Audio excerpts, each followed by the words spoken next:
नमस्कार, आप देख रहे हैं आज तक। मैं हूं आपके साथ नवजोत रंधावा।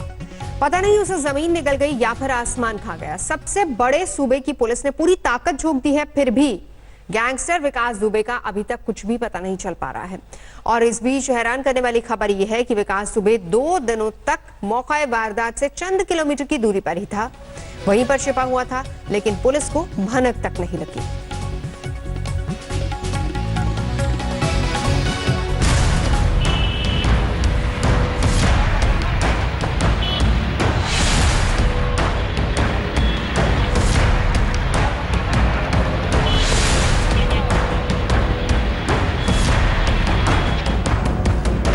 120 घंटे से ज्यादा बीत चुके हैं, लेकिन सवाल अब भी वही है, कहां है गैंगस्टर विकास दुबे? पुलिस लगातार हाथ पैर मार रही है और विकास दुबे लगातार पुलिस की आंखों में धूल झोंक रहा है। वो यूपी से निकला, हरियाणा के फरीदाबाद में उसके होने की खबर मिली। फिर पुलिस ने राजस्थान और दिल्ली पर नजरें टिकाई। बिहार बॉर्डर पर भी चौकसी है और मध्य प्रदेश में भी तलाशी अभियान चल रहा है। 2.5 लाख का इनाम 5 लाख कर दिया गया है, लेकिन ना कहीं से कोई जानकारी मिल रही है और ना ही कोई सुराग। मतलब एक गैंगस्टर ने कई राज्यों की पुलिस के नाक में दम कर रखा है। हम लोग अपने साथियों की शहादत को वेस्ट नहीं जाने देंगे और जो भी कार्रवाई होगी वो विधिक होगी और ऐसी होगी जिसको जिन्होंने इस तरह की हिम्मत की है उनको हमेशा पछतावा होगा, नजीर बनेगा। अब चलिए सबसे हैरान करने वाला पहलू सुनिए। सूत्र बताते हैं कि बिकरू गांव में वारदात को अंजाम देने के बाद विकास दुबे ने 2 से 3 किलोमीटर दूर शिलवी गांव में अपने दोस्त के घर शरण ली थी और 2-3 दिनों तक वहीं छिपा रहा, लेकिन पुलिस को भनक तक नहीं लगी। इससे 2 बातें समझी जा सकती हैं। पहली ये कि या तो पुलिस का नेटवर्क बिल्कुल फेल था या फिर पुलिस में अपने नेटवर्क की वजह से वो बड़े आराम से वहां टिका रहा। यही नहीं, कानपुर से निकलकर वो बड़े आराम से फरीदाबाद तक पहुंच गया और अपने करीबी के घर शरण ली, होटल में भी टिका और फिर वहां से भी फरार हो गया। पुलिस एक बार फिर हाथ मलती रह गई। दरअसल होटल के बाहर लगे सीसीटीवी में जिस शख्स की तस्वीरें कैद हुई हैं, वो विकास दुबे बताया जा रहा है। 2/3 की जुलाई की जो घटना थी, उस दौरान पुलिस की लूटी हुई 9mm की 2 सरकारी पिस्टल, जो कि एक थाना बिठूर और की थी, वो भी बरामद की गई है तथा 2 अन्य पिस्टल तथा 44 जिंदा कारतूस बरामद हुए हैं। बहरहाल फरीदाबाद में पुलिस को विकास दुबे के गैंग में कोरोना की एंट्री के भी सबूत मिले। विकास के जिस करीबी प्रभात की गिरफ्तारी हुई वो कोरोना पॉजिटिव निकला। यूपी पुलिस ने प्रशांत को ट्रांजिट रिमांड पर लिया है। इस बीच विकास दुबे की खोज में लगी पुलिस ने उसके 2 करीबियों को घेरा। अमर दुबे हमीरपुर में एनकाउंटर में ढेर हो गया और दूसरा श्यामू वाजपेयी कानपुर में एनकाउंटर में जख्मी हो गया।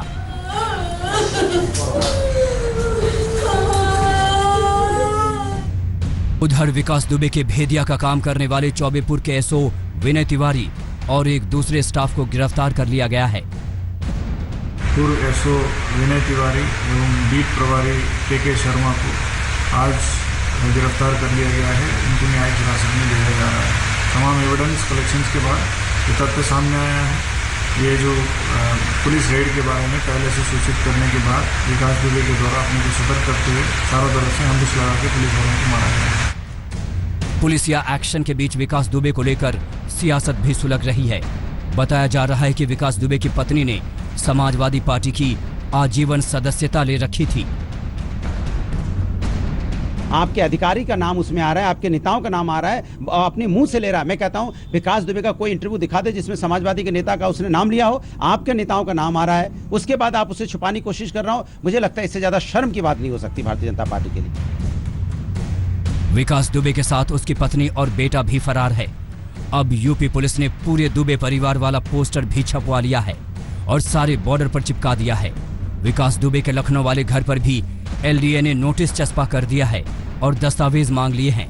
लेकिन सवाल अब भी वही बना हुआ है कि आखिर कहां है वो गैंगस्टर। अपराधी का सर ऊंचा नहीं उठना चाहिए। अपराधी को उसके कृत्यों का कुकृत्यों का दंड मिले, इसके लिए हमारी सरकार प्रयत्नशील है। और आप देखो कि जिस तरीके से व्यापक पैमाने पर उत्तर प्रदेश के अंदर, उत्तर प्रदेश के बाहर भी जाके तलाश जारी है। सोचता हूँ जल्दी सारे अपराधी पकड़े जाएंगे। तलाशी हो रही है, ऑपरेशन चल रहे हैं, नाकेबंदी की जा रही है, लेकिन विकास दुबे नहीं मिल रहा है। बहरहाल खबर यह भी है कि दिल्ली के वकीलों को विकास दुबे से जुड़े कुछ लोगों ने अदालत में सरेंडर के नियमों को लेकर फोन किए।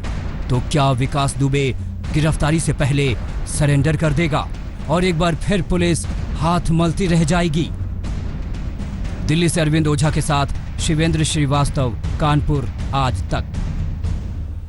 और इस बीच पुलिस को खबर यह भी मिली है कि विकास सरेंडर कर सकता है और उससे पहले किसी मीडिया हाउस से अपनी बात रखने के लिए पहुंच भी सकता है।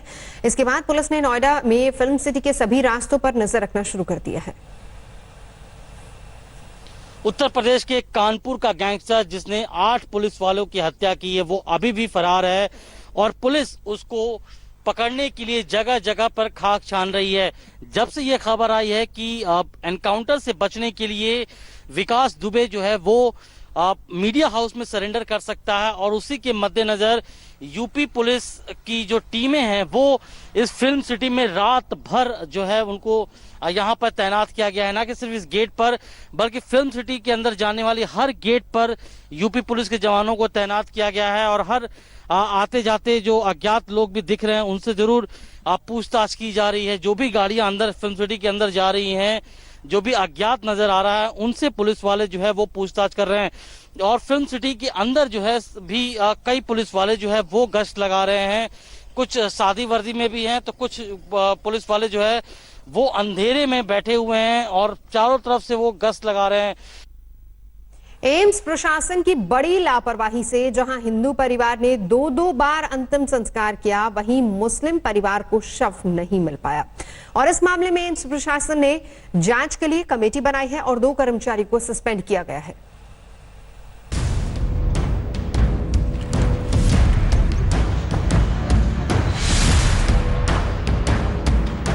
कोरोना ने वैसे ही इंसानों की दुनिया इधर से उधर कर दी है।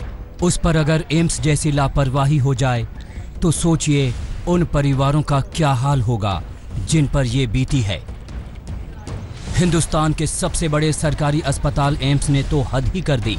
हिंदू परिवार को मुस्लिम महिला का शव सौंप दिया और हिंदू परिवार ने उसका अंतिम संस्कार भी कर दिया। एम्स से हमारे पास रात फोन आया था तो वहाँ के स्टाफ मेंबर ने कहा कि हम बाय मिस्टेक हमको दूसरी बॉडी दे दी गई थी और मेरी मम्मी की बॉडी वहीं पे एम्स में फ्रिज वहीं पे रखी हुई मोर्चरी में। मोर्चरी से ही कॉल आई गई थी। तो फिर किसकी बॉडी थी वो जो आपको दे दी गई? वो किसी मोमडन फैमिली की बॉडी थी।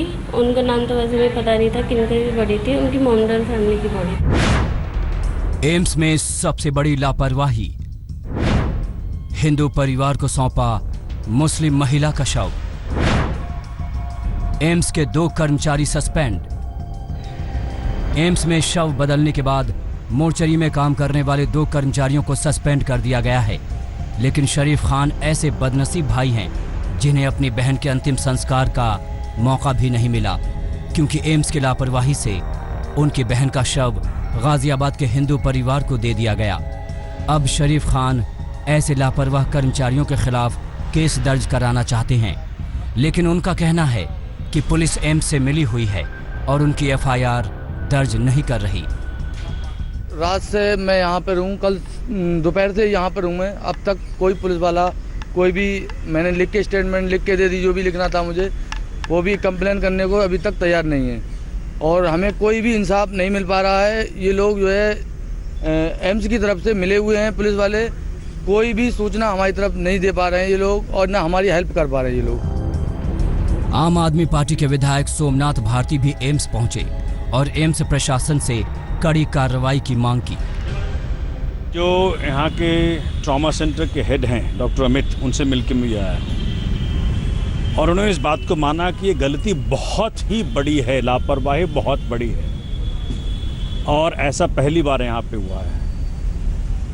तो परिवार को मैं साथ लेके गया था, तो एक कमेटी बिठाई गई है डॉक्टर रॉय के नेतृत्व में, जो एम्स के डॉक्टर हैं, और वो कमेटी इसकी जांच करेगी पूरी। बहरहाल एम्स ने इस मामले की जांच के लिए एक कमेटी बना दी है, लेकिन सवाल यही है कि इतनी बड़ी गड़बड़ी कैसे हुई। गाजियाबाद से मैं गौड़ के साथ अमरदीप कुमार, दिल्ली आज तक। फिलहाल यहाँ रुकेंगे एक ब्रेक के लिए। खबरों का सिलसिला जारी है, देखते रहिए आज तक। नमस्कार, मैं हूं अंजना ओम कश्यप। हमें उम्मीद है ये वीडियो आपको पसंद आया होगा। लेटेस्ट खबरों के लिए यूं ही देखते रहिए आज तक और इस वीडियो के पसंद आने पर लाइक, शेयर एंड सब्सक्राइब करना ना भूलें।